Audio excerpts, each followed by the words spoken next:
Ladies and gentlemen, good afternoon. Thank you for joining us for this press conference, which follows a meeting of the organizing committee of the FIFA World Cup, which was held this morning here in St. Petersburg. Today's participants at the press conference, as you can see, are Jérôme Valk, the FIFA Secretary General. Next to him, Vitaly Mutko, Sports Minister of Russia, Chairman of the Local Organizing Committee and FIFA Executive Committee member, as well as Alexei Sorokin, who is the CEO of the Local Organizing Committee. As you know, the Organizing Committee for the FIFA World Cup is the FIFA body responsible for determining technical aspects of the competition and overseeing the preparations in the host country and the host cities. Today, the members deliberated on several important matters, including the preliminary draw procedures and the proposed match schedules for the FIFA Confederations Cup 2017 and the 2018 FIFA World Cup. Before I hand over the floor to the FIFA Secretary General, let's get started with a brief glance at some impressions of the 2018 host country video, please.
Magic of the World Cup here in Russia. Jérôme, the floor is yours.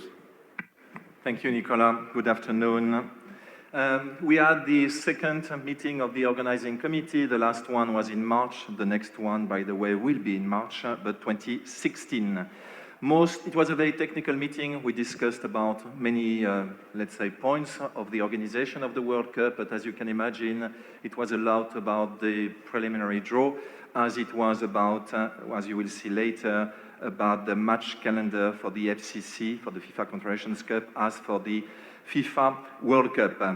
I think that you will see a few information, and the first one is about the preliminary competition dates. So you see for each confederation how many rounds they will play. As an example, CONMEBOL is 1 round. For the first time, all 209 member associations were registered. It will be altogether 851 matches to be played over the next 33 months to qualify 31 teams and to join Russia here in Russia. There were 820 matches played for the 2014 FIFA World Cup, so it's a novel record of games being played. It is important, the preliminaries. In 2014, there were not less than 17 million spectators in the different stadiums to attend these different preliminary matches. So it's a very important part of the World Cup. Talking now about the draw procedure, you will see the next slide. So again, confirm about the number of rounds that we talked about. Slide, please. Next slide. So that's very important information about the draw. These are the key parameters to decide for the match schedule for the FCC and for the World Cup. No teams played in the same venue twice in a group stage. No teams play back-to-back matches in same venue, exception for the third place, it's obvious, and the final. No repeat fixture possible until the third place and the final. There is a minimum of 3 full rest days between matches for teams. It's full days. an equal number of race days for all the opponents in around 16 quarterfinal, semi-final matches. Flight distance and time zone consideration were a key element to decide on the matches. Seeded teams all play one match in Moscow, also because Moscow is having the biggest stadium. So the match schedule of the 2017 FIFA Confederations Cup and 2018 FIFA World Cup have been approved. Up to now, what were approved were the dates of the competition and some key cities for key games. You see now the match schedule for the FIFA Confederations Cup first, where 4 teams already defined: Russia as the host, Germany as the current FIFA World Cup champion, Australia as the AFC champion, and Chile after winning the Copa America. For the kickoff time, I'm sorry, but you will have to wait. We are working on the different kickoff time and we'll inform you for both competitions when will be the kickoff time. Now talking about the big piece, the FIFA World Cup, the match schedule was also approved. And again, as you can imagine, all will be filled after the end of the qualifiers. And we host the final draw in Moscow in December 2017. So again, long way, it seems, to the FIFA Confederations Cup or to the World Cup, but already 2 confederations have started, AFC and CONCACAF, and tomorrow we will know which team will play in the different confederations for this qualification. We all wish all the best to the teams, but I can say that between Russia and FIFA, between the local organizing committee and FIFA's administration, we are very happy of the work which has been delivered. The World Cup 2018 is on track. It's even, as I said before, a high-speed train, and we are in certain part of the organization in advance based on the current timetable we have. Thank you.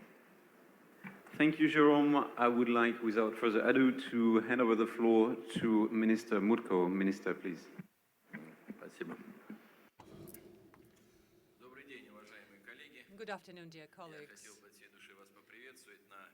I would like to welcome you at the first official event of the World Cup 2018 here in the Russian Federation. We are very pleased that the preliminary draw takes place in the wonderful city of St. Petersburg. It is a well-known city. The football is very popular here in St. Petersburg, and preparing such an extraordinary event, the LOC has done much work in order you, all the participants of the draw, feel comfortably. Your mass media representatives feel comfortably here, and I think you got already first beautiful impressions of St. Petersburg, and we would like that these impressions remain until 2018. We did our report at the meeting of the organizing committee, and I have to outline that we are very responsible. It is the pearl in the crown of FIFA, this major international tournament #1 in the world. All the obligations we undertook, we fulfilled, were reported about the construction of facilities, team-based camps, team-specific training sites, and other facilities, and we are on track with this work. Tomorrow, we will have a meeting of all the participating national associations, and even tomorrow, we will offer to the participating national associations an electronic and interactive team-based camps catalog, and they can already pre-order their team-based camps. We also reported about training pitches, about the accommodation and the accommodation needs for the participants, and how we will make Russia accessible for all. We spoke about the visa regime, about the services in the host cities and the communication among the host cities. We informed the organizing committee that the Ministry of Sport and the Russian government and LOC launched a special platform, Welcome to Russia. This platform is launched only in Russian language now, but shortly it will be available in 5 world languages. And each potential fan and supporter who would like to visit Russia can get acquainted at this platform with Russia, with its cities, and get some information about host cities. We will add some services. You can order a taxi, your accommodation, you can book your hotel, etc. We will do our utmost to make the World Cup as comfortable as possible for the participants and supporters. It is for us a very important project, and we would like to live a good legacy. And here we are in line with the philosophy of FIFA. The FIFA philosophy means we have to discover new countries, new horizons, and with football, our government and our LOC will do its utmost to stage a wonderful World Cup, the best ever. Welcome to Russia and welcome to St. Petersburg. Spasiba, Minister. Before we hand over the floor to you for your questions, there are a couple of principles which I would like to outline. The first one, this press conference is organized, as I said earlier on, within the framework of the meeting of the organizing committee of the 2018 FIFA World Cup and the preliminary draw. So the topics shall focus on the 2018 FIFA World Cup. Then I kindly request that you ask just one question, please. This will allow a maximum of reporters to have a chance to ask a question precisely. Last but not least, and just to make it clear, as you all know, there are ongoing investigations being conducted by US and Swiss authorities. FIFA is cooperating with those investigations, and as a result, there will be many topics and issues that we are not going to be able to comment on today. It would be inappropriate for us to do so. Having said that, the floor is yours. We take your questions. Please.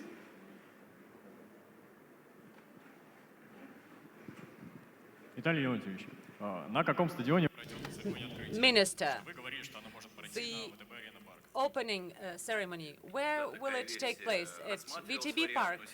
Yes, we considered this option, but now we are in line with our regulation. The opening ceremony will take place at Luzhniki Stadium before the opening match. We have 17 minutes for the opening ceremony, and we are preparing it now. My name is Martin Friesma from Dutch television NOS. I have a question for the minister as well. Now, of course, we all know there's a lot of things going on in FIFA. Could it be important? Excuse me, please, there's no translate. Shall I wait? Or? Oh, sure, okay, please. Now, of course, you know there's a lot of things going on in the FIFA. Could it be important for Russia in hosting the World Championships? Who will be the new president? And could it be important for you that it is Mr. Platini, who is probably one of the most interesting candidates who will run for this presidency? Minister, before you answer this question, can I suggest that we focus first on 2018 World Cup related matters, and we'll take such questions later on? Is that fine? Yeah. But this is about чтобы больше вопросов еще раз не звучало, In order we don't receive such questions anymore, just once more, I would like to clarify. Чемпионат мира по футболу The World Cup. это собственность FIFA. This Это is the самый product главный мировой of турнир в мире FIFA. спорта. This is the major tournament, world tournament in the world. It's the global tournament. FIFA means 209 national associations, millions of players and fans all over the world. FIFA is owner of this tournament.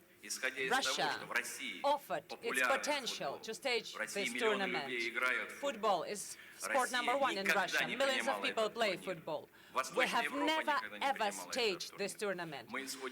This tournament has been never staged in the Eastern Europe. Major international sports projects in Russia leave, first of all, huge legacy. They develop our regions, our nation, and they give an impulse for the youth to have a healthy way of life and to practice sport. After the Olympic Winter Games in Sochi, we have double more participants in winter sports. The owner of this tournament is FIFA, and Russia only stages the tournament. And whoever will be the EXCO member, whoever will be FIFA president, this remains the major, the most important project of FIFA. Russia has always been, is, and will be a reliable partner of FIFA, and we will fulfill all our obligations. Today, the FINA World Championships is opening in Kazan. 190 countries came there. You will see a brilliant opening ceremony, brilliant sports facilities, and I'm sure it will be one of the best FINA championships ever. And it will be so with the FIFA World Cup in Russia. But it doesn't mean it will be better only in Russia. We will do our utmost that we stage more beautiful and better championships, FIFA World Cups afterwards, because we leave the legacy, we leave those high standards for future nations. And there are no threats here. Please don't talk about this. That's it.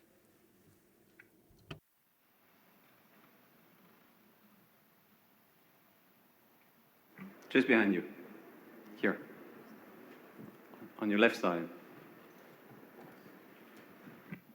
Добрый день, Виталий Иванович. Good afternoon, Minister. Could you represent the Russia's national team tomorrow at the meeting and at the board meeting? There is no head coach. The team will take place in the draw. What is the situation now?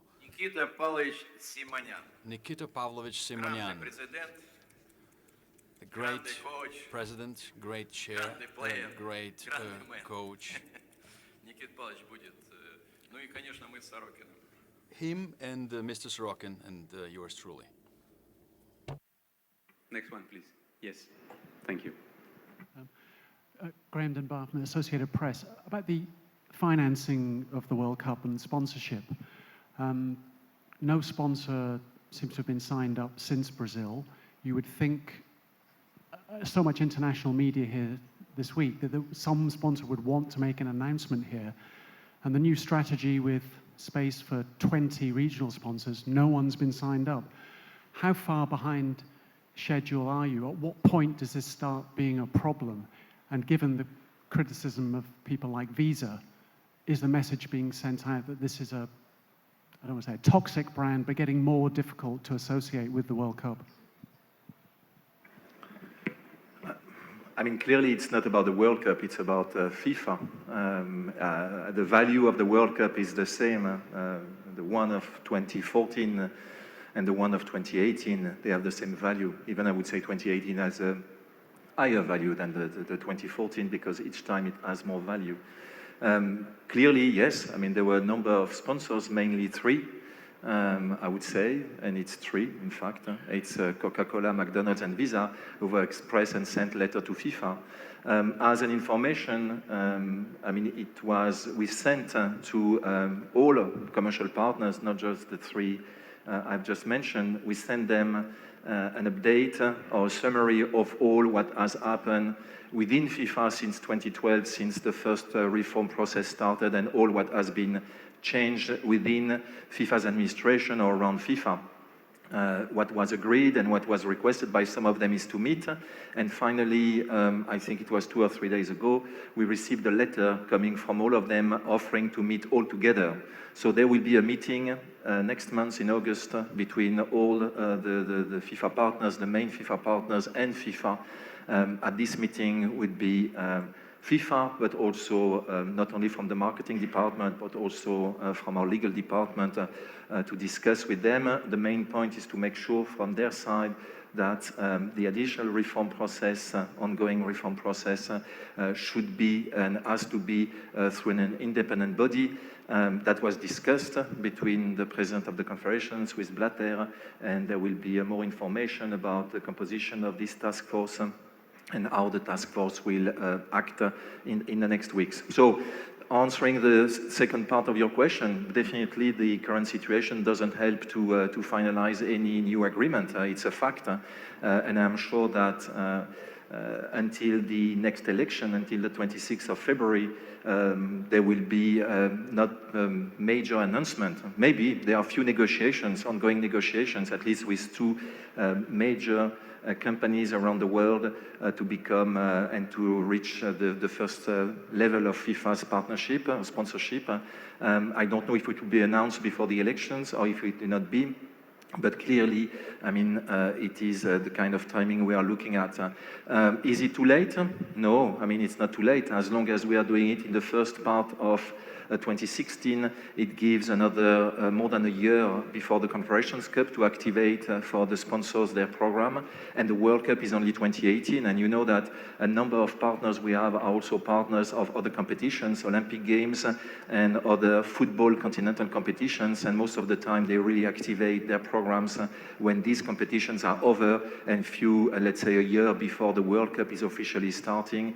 So we are still on the timing, and we are still working on the budget, which is the budget in terms of income and expenses, which was approved by the Congress in Sao Paulo for the cycle 15-19. Thank you.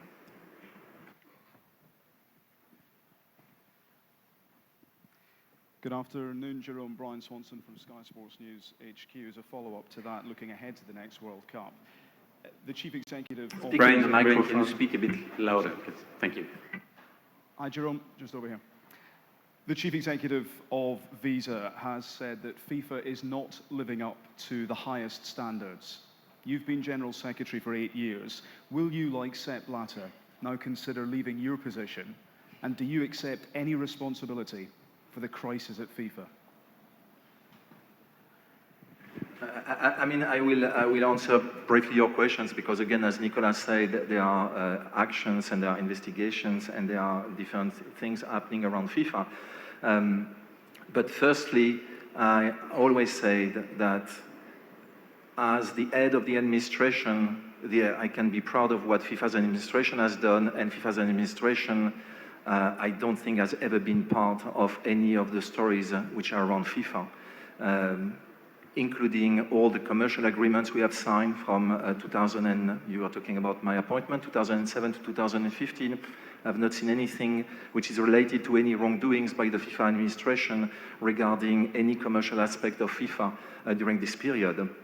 So what you are asking me, if I'm responsible for what has happened this last time, I don't think that I'm really involved. I don't think that I have anything to do in this case.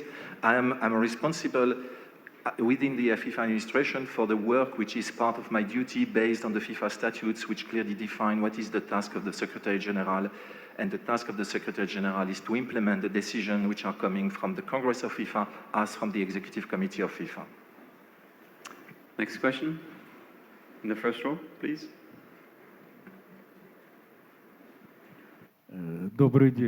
Good afternoon, Вечерний Peterburg. Maybe this question is directed to Mr. Mutko or to Mr. Valke. The draw in which Russia will participate, in which pot will Russia be? Is it according to their ranking, or are there some wishes by the hosting country which will be considered? Many things hinge on this, also the friendly matches and our adversaries in those. And will you also see to it that countries that shouldn't meet each other will be brought apart in advance? Thank you very much. But Russia is nowhere because Russia has qualified automatically as the host country. So Russia would be in the pot when the final draw will happen, and Russia will then become A1 because that was agreed that Russia would be A1 both at the Confederations Cup as at the World Cup as the host country. So Russia will play friendly games up to the World Cup 2018, but Russia is not part of the qualifiers and is not part. We will draw 52 European teams tomorrow, 52 European teams, because again, Russia is not one of the teams playing the qualifiers, being qualified as the host country. In the first row, please. Good afternoon, Mr. Mutko. In the front here, Mike Collett from Reuters. As you know, we've just been on the tour of the 11 host cities and seen the stadiums. There's only seems to be one problem, perhaps, which is Kaliningrad, where no work has started yet. Have you got any kind of plan B or any cut-off date where you would consider Kaliningrad's position within the World Cup if the work on the stadium does not progress satisfactorily?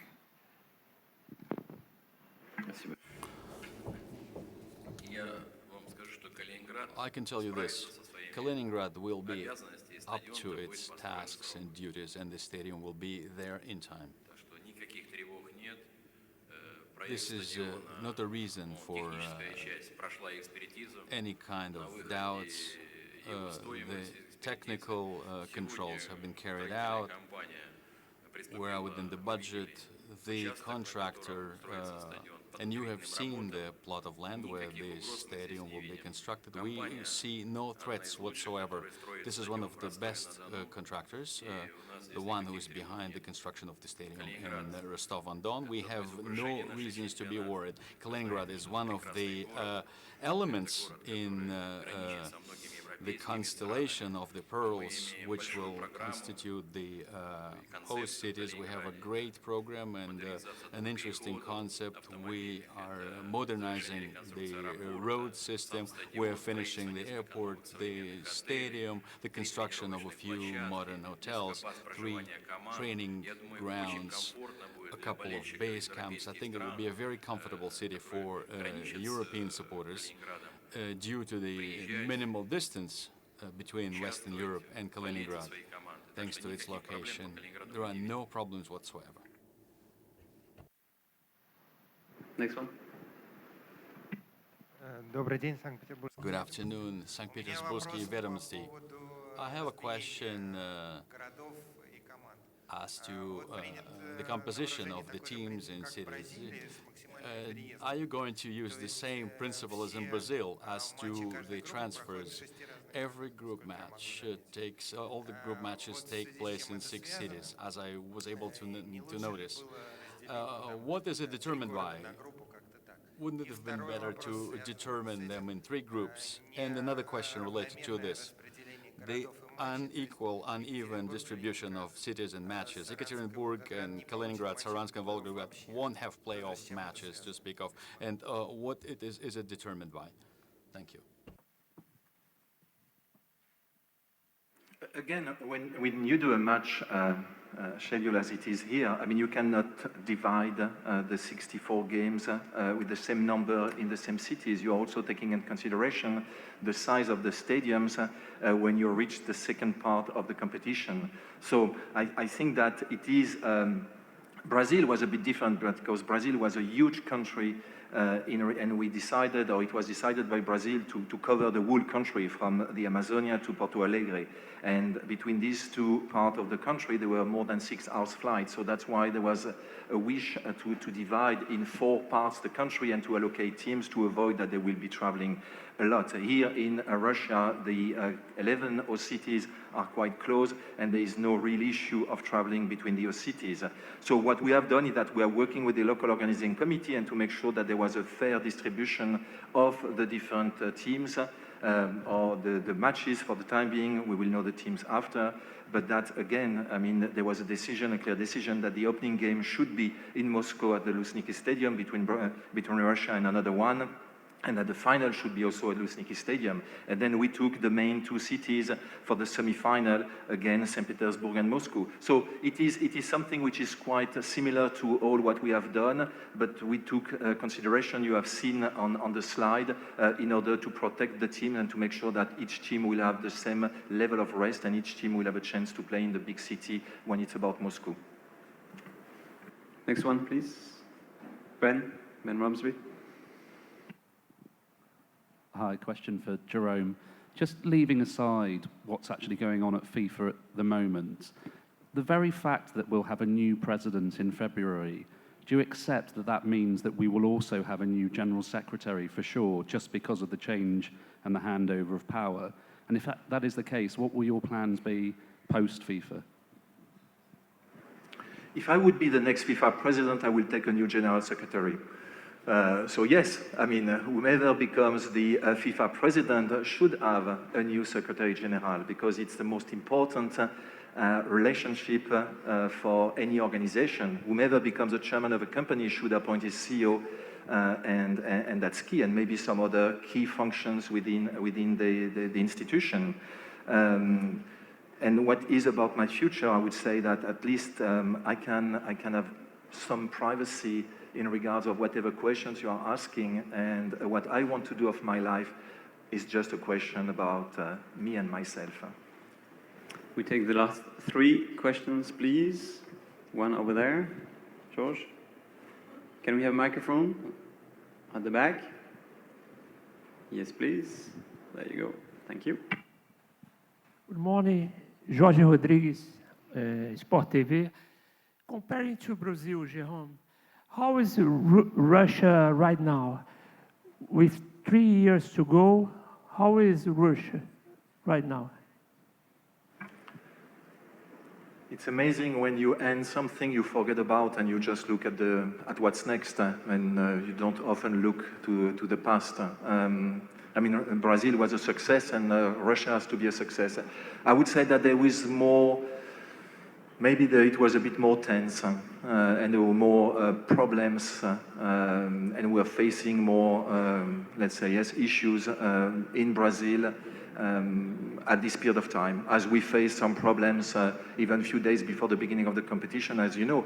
But what is important is the final result. So, as I said a long time before, Russia is really a high-speed train. Since the 2nd of December 2010, Russia starts immediately working on the organization of the competition, immediately on the choice of the cities, on the decision of which city should host which game, and we are sometimes we are in advance, we are most of the time on track, perfectly on time with the timetable we have, and as it was said, there is one stadium where it's a bit behind time, but it will come back on time sooner than later. So it's a very relaxing situation, which means that you can look at your future quietly.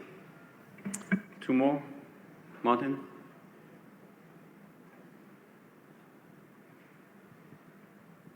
It's Martin Ziegler from the Press Association. Can I just ask about Hulk? You announced a couple of days ago that he was going to be taking part in the draw, and now suddenly he's not. I mean, it seems a bit strange that this reason given about club commitments has come up. Surely that was known about in the past. I just wondered, is this any connection to his comments about there being racism in every match that he plays? He encounters racism in Russia. And also, can you explain why you've allowed UEFA to demand that the several countries are in teams of 6? Because is that right, that should be allowed, that UEFA can demand that? So about Hulk, you answered the question about the teams UEFA asked to seed or to protect and to make sure that they will end up into a group of 6 and not in one of the 2 groups with 5 teams. Firstly, yes, I mean preliminary draw regulations or the qualifiers regulations are something which are discussed with the confederations and requests coming from the confederations. The main request to protect these teams to make sure that they are ending up into a pot of a group of 6. I mean, there's nothing wrong, and we will make sure that we start from A to the final group, and if we still have 2 teams which are not these top teams, make sure that at the end we'll put them in H and I to have all the other teams, so France, Italy, Germany, Spain, Holland, England, I think, in this group of 6. But there's nothing wrong. There's definitely nothing wrong. Yeah, I'll take up the Hulk question, if I may. It is true that traditionally football stars assist in the actual draw show. Usually the list of football stars with whom we discuss participation is larger than the actual number of spots needed. Hulk was among those who agreed to participate, but very recently we found out that the coach of Zenit made a decision based on purely sportive reasons to withdraw this player from taking part in the draw show, and he will be replaced by Alexei Smertin, former captain of Team Russia, former player of many clubs in France and Great Britain. I reiterate that the decision was purely of sportive nature, because Zenit has a game on Sunday in Yekaterinburg. So this coach made a decision that they need to leave together, not leaving anyone behind. Thank you. Question? Richard Conway from BBC. Jerome, these qualifying games are going to be played all over the world, going to be hundreds of matches. Will you be traveling to those games to see those games, or like Mr. Blatter, do you too feel that you're not able to take travel risks? I love your questions always. They are so friendly, so positive, so nice. You want me to resign, you want me to think about my future, you want to know if I'm traveling, what else? I mean, what I had for lunch or breakfast this morning? Firstly, I have not been to, I think, I'm sorry to say that, and I don't know if it's bad or good, but I don't think that I have been to a single game during all the qualification phase of the 2014 FIFA World Cup. It's not my role. I mean, they are organized by the confederations, and I don't think so. I'm not part of any confederation. I'm FIFA, I'm not a confederation. So there is no reason for me to go to any of these games, or maybe to support France one time because it's my home country, but then I should go for the time being to South Africa to support also the South African team. So I will, if you want, I mean, I can come to London and we have breakfast together. If that is important for you to understand that I'm happy to travel and happy to do something out of Switzerland, out of Russia. We'll be generous. We take 2 final questions. You have a question on the World Cup, Charlie? Yes, it is about the World Cup, Nicholas. Question for Jerome. 2 years before the Brazil World Cup, you were quite critical of Brazil's preparations, saying they need to kick up the backside. Does Russia need to kick up the backside, or what's their preparations like? No, and I'm not sure that by saying that in Russia would have the same meaning and the same impact in terms of reaction. But no, as I said, I mean, Russia, with the exception of the stadium, which is independence sometime of what you can do, Russia is really well on track, and I have no concern. The next FIFA Secretary General should be happy with the work I will give him, because he will have a well-organized World Cup when he will take over at a certain day of his life. Final question at the back, over there, please. Thank you. Raise your hand, otherwise it's difficult for volunteers to see you. Thank you.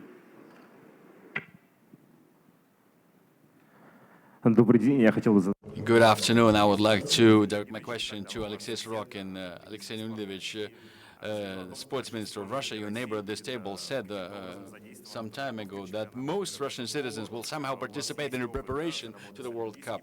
You know the work with Olympic Games. There was the Olympic initiative. What is the work that you're envisaging as far as this is concerned?